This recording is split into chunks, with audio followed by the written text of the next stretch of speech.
អត្រាអ្នកលេង Hero Sora ដើរ Goland បានកើនឡើងជាលំដាប់ដោយសារតែការប្រកួតមួយនៅព្រឹត្តិការណ៍ M7 រវាងក្រុម SRG របស់ប្រទេសម៉ាឡេស៊ីប្រកួតជាមួយនឹងក្រុម Liquid របស់ប្រទេសហ្វីលីពីនហើយត្រាស់របស់ក្រុម SRG របស់ប្រទេសម៉ាឡេស៊ីហ្នឹងមាន Hero Sora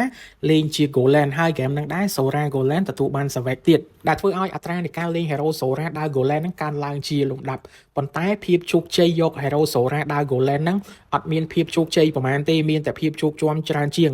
គេ professional player គេច្បាស់គេលេងកើតណាដល់យើងឃើញគេលេងតែលេងតាមគេភ្លាមលេងមិនកើតហើយសម្រាប់ខ្ញុំជួបបាន 4-5 ហ្គេមដែរអ្នកខ្លះហ្នឹងចូលទៅ feed អ្នកខ្លះលេងអត់កើតដាក់ AFK ចោលដូចហ្គេមនេះចឹងខ្ញុំសម្រាប់ចិត្តដក Sora តាមពិតទៅចង់លេង Experience Land ទេតែអត់ហ៊ានលេងអា Gold Land តាម trend ណាតែឃើញគ្នាយើង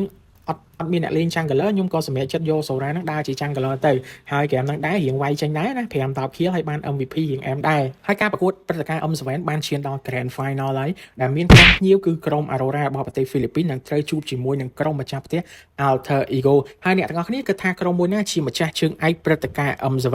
សម្រាប់ខ្ញុំលំអៀងទៅកាន់ក្រុមម្ចាស់ផ្ទះហើយខ្ញុំយក Alter Ego ឈ្នះ 55% Aurora របស់ប្រទេសហ្វីលីពីនគឺ 45% ធម្មតាទេក្រុមម្ចាស់ផ្ទះតែងតែមានព្រៀបជាងបន្តិចដោយសារតែអ្នកគ្រប់គ្រងនឹងឯងហើយការប្រកួតទៅជាយ៉ាងណាយើងអត់ទាន់ដឹងទេមានតែការប្រកួតចប់សពគ្រប់ទេទើបដឹងថាក្រុមណាជាម្ចាស់ជើងឯកនៃព្រឹត្តិការណ៍ M7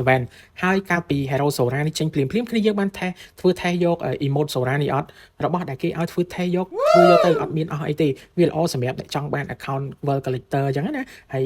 សំ point តិចហ្នឹងទៅក៏វាសំខាន់ដែរសម្រាប់ថ្ងៃអនាគត